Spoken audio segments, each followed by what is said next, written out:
Hello everybody, this is Benjamin Bloom from the depths of South London. I have just witnessed Millwall 0, Derby County 0.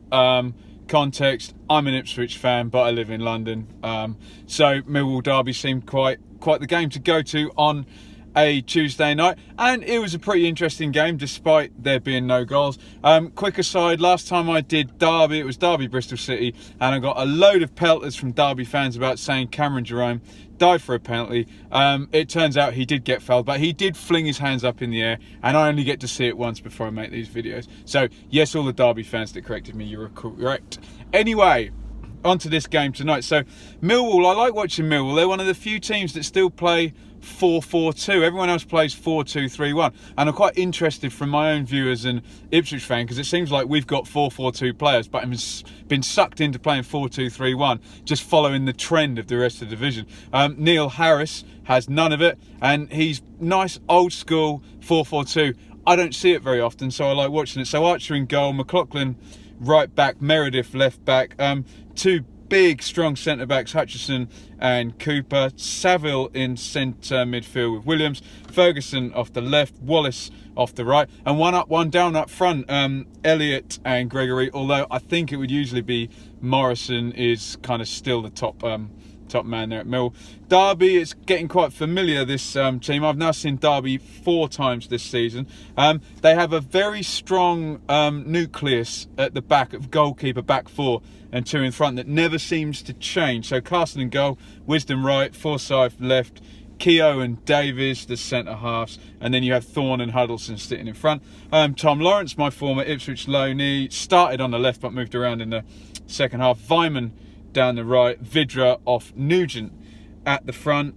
With the game kicking off, Millwall 15th, but to most people's opinion having a good season and very strong at home. Difficult to do a number on at home unless you're Ipswich, who took 3 points back in August, but there you go. And Derby in second position. I don't know whether it's a thing, but they could have gone 9 behind Wolves, but I suspect they're more looking behind them at the chasers rather than trying to catch Wolves. So yeah, excited to see this 4-4-2 against 4-2-3-1. Bit of a feel out first 5 minutes. Giveaway from Meredith at left back on 7. Derby counter. Nugent probably holds it just a little bit too long. He's breaking forward. If he'd have played it forward and in front of Lawrence, good chance he has to come back inside, and doesn't really test Archer in goal. Lawrence with a deflected effort, easily caught, and then another effort hits his own player, so he started well. Total role reversal up front for Millwall. Long ball goes forward, and it's Gregory flicking it to Elliott. Heads it down. Really good volley, good technique from Elliott. Smashes it well, and it's straight at Carson. Either side would have been a difficult save, but good shot nonetheless. Vyman goes in down the right.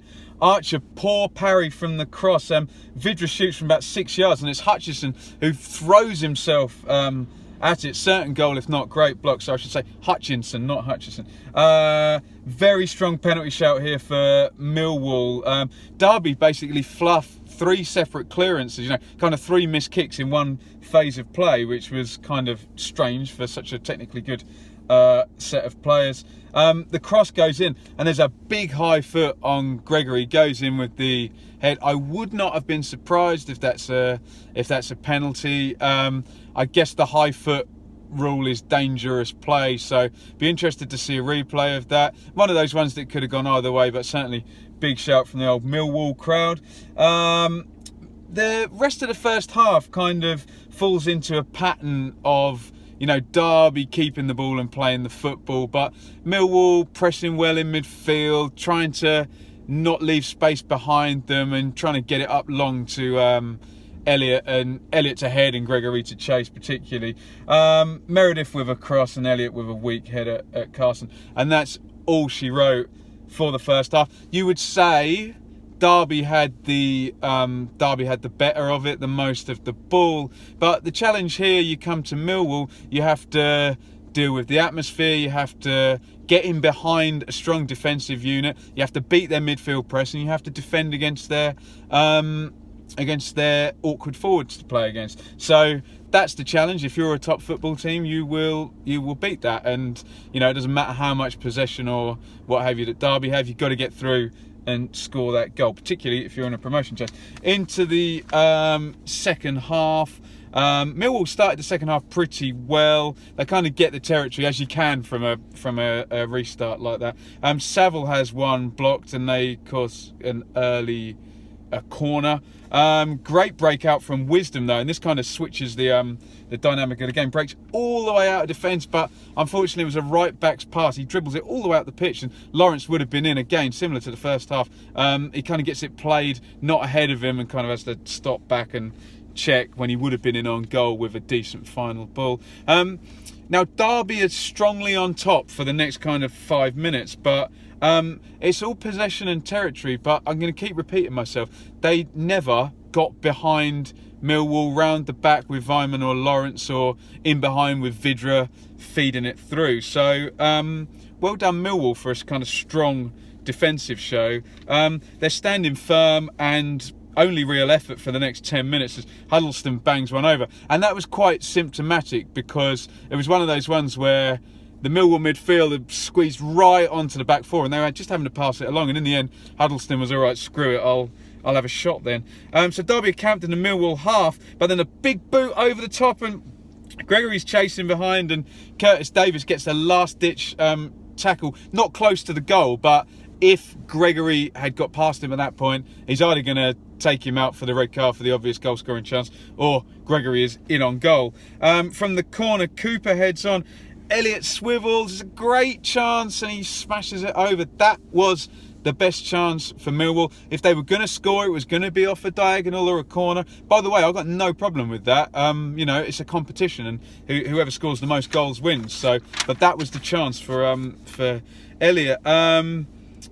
Hutchinson with an amazing reducer on Vidra, a fair one as well. Proper crashes into him and gets full body contact on that. The Londoners enjoyed that one. Long powwow between Elliott and Davis here. Elliott went crazy. I think he was claiming that Davis had a bit of an elbow, and I didn't see it. I'm looking that way, and you just see all this commotion go.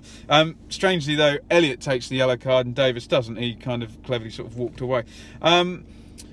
Onyedinma comes in for Ferguson, who is primarily a forward, and he goes off to play on the left. I was wondering whether that was to track Wisdom back, who was doing well going forward. He adds pace for Millwall.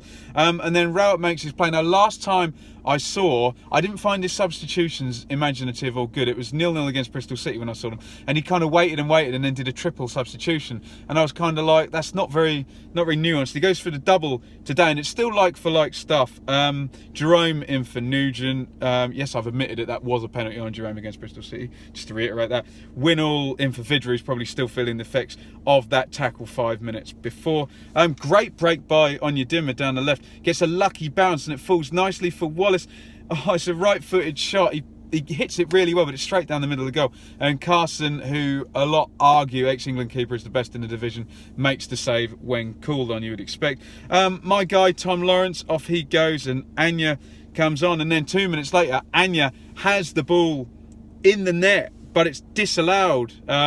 Derby thought that was their moment. All the bench jumped up for the goal. I was sat behind the bench. It's a brilliant pass by Jerome. It's a nutmeg through ball. I guess Anya has run around him to receive the ball, and I didn't see it as offside. I need to have another look. It may or not be, but I always trust the officials. I don't know whether that's a good idea, but so he goes round and presumably just mistimed his run. Nice finish by Anya, and in another universe, in a Derby promotion season, that's the goal, and you go off and you take the 3 points, but it's offside. But lovely pass through the legs by Jerome to play him in. Wisdom takes a yellow for a tactical foul on Onyedinma, who's really quick player. Corner to Millwall, bouncing around. Hutchinson shoots for goal. That's blocked, and then there's a big handball shout again. That's up the other end. I can't really fill you in on that one any more than to say there was a big shout. Big breakaway, and Anya's going through, and Meredith with the mother of professional fouls to take the yellow card to breach the counter-attack. So that's all she wrote. 0-0. Really enjoyed it. Nice clash of styles.